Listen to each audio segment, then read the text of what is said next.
ada seorang ulama yang berkata ketika dia menceritakan narasi dalam hidupnya. Beliau berkata, saya itu tahu bahwasanya rezeki saya itu tidak mungkin diambil orang. Maka aku merasa tenang di dalam mencarinya ketika aku tahu bahwasanya rezekiku tidak akan diambil orang.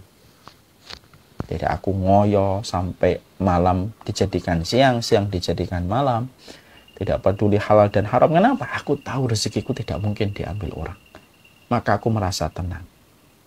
Aku juga tahu bahwasanya amalku tidak bisa diwakilkan kepada orang lain. Makanya aku menyibukkan dengan amalku. Aku tahu tidak ada tempat yang aku bisa sembunyikan ketika melakukan maksiat. Makanya aku malu ketika berbuat maksiat ketika pada tempat yang tidak dilihat oleh Allah. Dan aku tahu bahwasanya kematian itu menungguku. Dan aku mempersiapkan apa bekal yang harus aku persiapkan sebelum bertemu dengan Allah. Ini kan narasi. Ini akan mengasah keimanan kita kepada urusan dunia. Dan bagaimana yang harus kita lewati pada urusan berikutnya. Karena bagi orang yang beriman, ketika mereka memiliki sikap zuhud, orang yang zuhud itu yakin. Mereka itu mencari dunia, tetapi dunianya yang dicari bukan konteksnya ketika hidup, tapi nanti ketika di akhirat. Kebahagiaan yang mereka cari itu mereka fokus pada kebahagiaan babak yang kedua, yaitu kebahagiaan kita di akhirat. Makanya narasi ini ketika kita kaji, kita pelajari pada kehidupan kita, ketika kita ingin memiliki sikap zuhud itu tidak meruti. Sikap zuhud itu nggak bisa laduni, tiba-tiba datang. Tiba-tiba kita memiliki sikap zuhud, nggak bisa. Sikap zuhud itu harus diasah keimanan kita dan keyakinan kita. Mendapatkan referensi ilmu yang benar, mengkaji bagaimana para ulama ketika berinteraksi dengan syariat dan bagaimana mereka berinteraksi dengan petunjuk syariat pada urusan dunia. Jangan sampai akhirnya apa? Kita ngaji, ujung-ujungnya ngaji itu selalu membahas tentang bagaimana kita menjadi kaya. Kaya itu bukan tujuan. Kaya itu merupakan bagian yang perlu diikhtiarkan. Betul, bagian yang perlu diikhtiarkan. Tapi tidak aib kalau diri kita tidak menjadi kaya. Dan tidak menjadi dosa kalau diri kita fakir. Kalau memang sudah berusaha. Dan memang irisan kekayaan dan kemiskinan itu merupakan bagian dari sebuah fitrah kehidupan. Kalau kita sering menyampaikan bahwasanya seorang muslim itu harus kaya, seorang muslim harus kaya, saya khawatir kalau kalimat ini terlalu melampaui batas, tidak sesuai dengan takaran, anak khawatir bahwasanya akhirnya orang nanti menganggap dirinya itu tidak baik ketika tidak bisa menjadi kaya. Makanya ketika kita mempelajari kembali ilmu adalah bagaimana ilmu ini mengarahkan kepada kita sikap hati yang benar di dalam menempatkan urusan dunia. Dengan kita mempelajari biografi orang-orang solih, dengan narasi-narasi yang mereka miliki pada kehidupan ketika mereka berinteraksi dengan dunia. Narasi itu harus dibaca, narasi itu diterjemahkan, narasi itu diselami, supaya betul-betul kita paham bagaimana berinteraksinya kita dalam urusan dunia. Sekarang tidak menutup banyak perkara yang kita sering jumpai adalah banyak sekali hal-hal yang dikaji, dipelajari. Sekali lagi ya, ujung-ujungnya itu adalah masalah finansial. Bukan itu tidak boleh. Boleh. Tetapi sekali lagi kekayaan itu tidak menjadi tujuan pada kehidupan. Menjadi kaya itu tidak menjadi tujuan. Karena sesungguhnya sesuatu yang kaya itu berarti sesuatu yang manis. Dan apabila sudah berlebihan manis itu kalau sebagaimana gula yang terlalu banyak masuk dalam tubuh kita. Kadang-kadang semacam itu. Makanya yang harus kita lakukan adalah bagaimana ketika kita pengen zuhud, dibangun terus narasinya. Narasi keimanan yang dimiliki sama orang-orang soleh kita terdahulu. Orang-orang soleh dulu tuh gimana sih narasi mereka? Kok mereka itu memiliki narasi-narasi indah pada kehidupan mereka? Itu yang kita ambil. Bukan narasi yang diambil sama orang hari ini. Karena narasi yang diambil dari orang hari ini mereka belum tentu selamat dan belum tentu benar. Narasi yang harus kita miliki dan narasi yang harus kita bangun adalah narasinya orang solih terdahulu.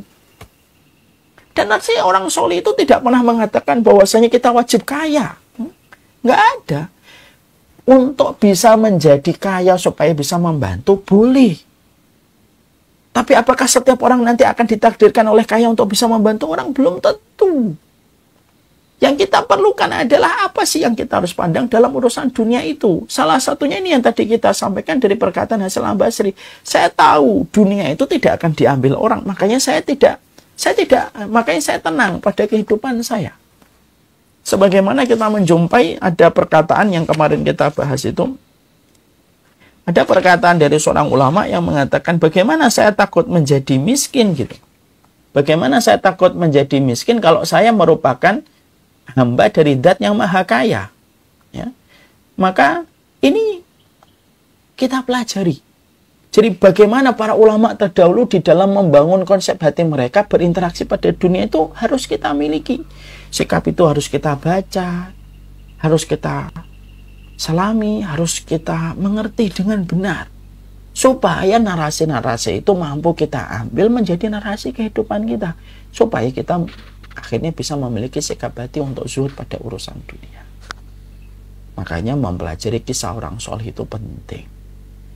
Dan salah satu buah manis dari mempelajari kisah orang soleh itu adalah menjadikan kita tahu apa yang harus kita lakukan. Dalam kisah orang soleh terdapat kehidupan bagi mereka yang mengambil kisah itu dengan jujur. Senikmat-nikmatnya urusan dunia yang kita mampu peroleh dan apapun yang kita dapatkan, maka bandingan kenikmatan di dunia itu tidak akan sebanding dengan kenikmatan kelak di akhirat yang Allah persiapkan. Nah, ini harus diimani nih. Artinya harus mengimani betul bahwasanya kita selaku manusia memiliki dua babak. Ada babak yang pertama pada kehidupan di dunia, ada babak yang kedua. Babak yang pertama, seburuk apapun kita dalam urusan dunia, itu bukan berarti berakhir semuanya, karena masih ada babak yang kedua. Senikmat apapun kita pada kehidupan kita pada babak yang pertama, itu tidak menjadikan itu berhenti, tidak menjadikan kita akhirnya pasti nikmat, karena ada babak kedua yang sejatinya akan menunggu kita. Babak yang kedua itu tidak tergantung kekayaan kita dan tidak menjadi terpuruk dengan kemiskinan kita. Karena urusan akhirat itu tidak dipengaruhi oleh kekayaan kamu, dan urusan akhirat tidak dipengaruhi oleh kemiskinan kamu. Kalau kita tahu bahwasanya kita menuju kepada babak yang kedua, dan babak yang kedua tidak terpengaruh dengan kekayaan dan kemiskinan kita, karena itu tergantung dengan amalan kita dan bagaimana sikap kita yang kita jalani pada ibadah kita kepada Allah ketika di dunia, maka ketika kita faham babak yang kedua yang menjadi masa depan bagi orang yang beriman tidak terpengaruh dengan kekayaan dan kemiskinan kita di dunia, itu yang menjadikan kita tidak akan mendewa-dewakan dan tidak akan menganggap kemuliaan pada apa yang kita miliki. Kita tidak akan memuliakan itu, tidak mengagung-agungkan itu. Kenapa? Kita tahu kok, kita mengerti kok, urusan akhirat itu tidak tergantung kekayaan dan kemiskinan kita. Jadi yang miskin tidak usah sedih. Bukan berarti kalau kamu miskin berarti akhiratmu menjadi buram.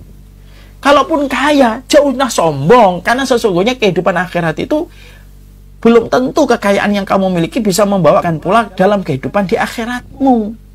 Nah, kalau kita paham bahwasanya kita akan mendatangi hari akhir dan hari akhir tidak terpengaruh dengan kekayaan dan kemiskinan kita, maka kita akan bersahaja dengan apa yang kita miliki, dengan apapun yang kita dapatkan. Terlebih lagi kita juga mendapati dalam beberapa riwayat bahwasanya orang ketika semakin lapang dunianya sebagaimana orang yang berbelanja. Orang kalau semakin banyak dia belanja, semakin banyak dan semakin lama dia menunggu dan menghitung barang-barang itu di depan kasir. Akhirnya kalau orang sudah memiliki sebuah keimanan semacam itu, keimanan itu yang menjadikan kita kalaupun dapat juga tidak sombong dan tidak perlu diperlihatkan apa yang sudah kita miliki. Kalaupun kita luput juga tidak terlalu sedih. Kenapa? Ya memang urusan ke akhirat tidak tergantung sama kekayaan dan kemiskinan kita kok. Makanya Hasan al-Basri memberikan kepada kita sebuah sikap yang baik. Sikapnya apa Hasan al-Basri? Kalau kamu menjumpai orang itu, kalau kamu menjumpai seseorang itu melampaui kamu, mengungguli kamu dalam urusan dunia, kalau ada orang yang mengungguli kamu dalam urusan dunia, maka katakanlah sama dirimu, saya akan mengungguli dia dalam urusan akhirat. Itu obat, semacam itu tuh menjadi obat. Karena sikap untuk sembuh dari dunia dengan segala rasa manisnya yang melenakan dan melalaikan itu apa? Harus paham bahwasanya pada dasarnya kita ini memiliki dua babak. Babak yang pertama sebentar, babak yang kedua itulah sejatinya kehidupan kita. Makanya ketika kita mendapati pada urusan dunia, maka kata Hasan Al-Basri, untuk menyembuhkan supaya kita tidak ngejar atas nama dunia dengan seluruh pencapaian yang ingin kita dapatkan, dan tidak menstandarkan bahwasanya kalau kamu kaya berarti kamu dikasihi sama Allah, kalau kamu miskin berarti tidak dikasihi oleh Allah. Itu kita harus paham, akhiratmu itu tidak tergantung kekayaan dan kemiskinanmu. Jadi ingat ya, hati-hati. Orang yang dikasih dunia itu bukan berarti dia dikasihi oleh Allah, dan orang yang dikasih kemiskinan bukan berarti dia banyak dosa. Ada orang yang terkadang dikayakan oleh Allah itu apa? Karena dia menjadikan semuanya untuk dunia, ibadahnya untuk dunia, amal solehnya untuk dunia, sampai akhirnya Allah berikan kepadanya dunia sesuai dengan niat yang dia miliki, tapi di akhiratnya dia tidak membawa apapun kecuali tanah. Karena balasan yang karena balasan dari apa yang diharapkan sudah diberikan oleh Allah kepadanya dengan mendapatkan dunia sesuai dengan niat yang dia miliki. Oleh karenanya, karena kita paham urusan akhirat kita tidak sama sekali terpengaruh dengan kekayaan dan kemiskinan kita, ya sudah. Jadi akhirnya kita ini kan tenang, kan? Bersahaja.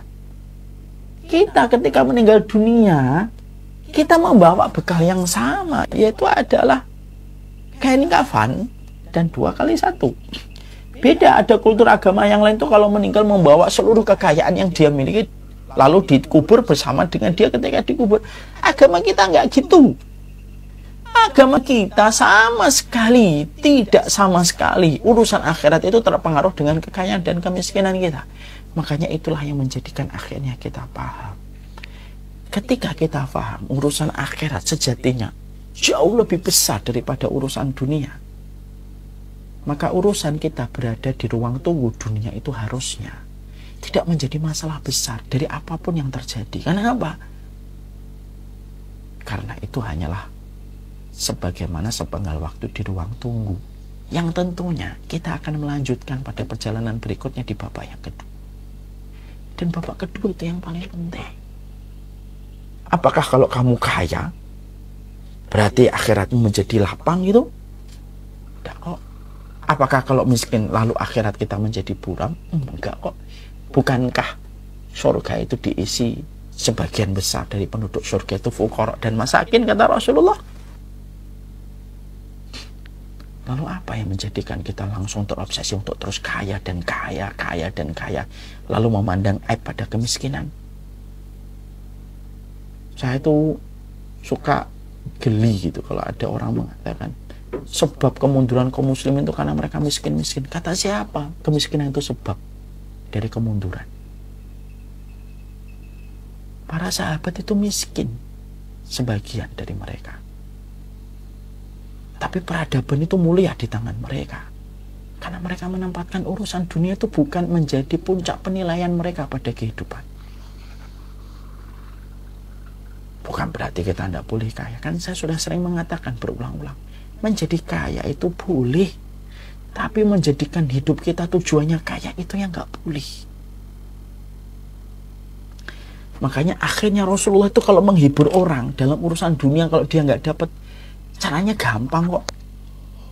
Rasulullah mengatakan, kalau kamu idza ra'aita syai'an yu'jibuka, kalau kamu melihat ada orang dengan pencapaian dunianya yang banyak, kata Rasulullah SAW, kamu mendapatkan orang mendapatkan pencapaian dunianya. Kata Nabi SAW apa? Kata Nabi itu, beliau berkata, kalau kamu melihat ada sesuatu yang mengagumkan dari apa yang kamu lihat dari teman kamu, dia memiliki ini, memiliki itu, maka katakanlah bahwasanya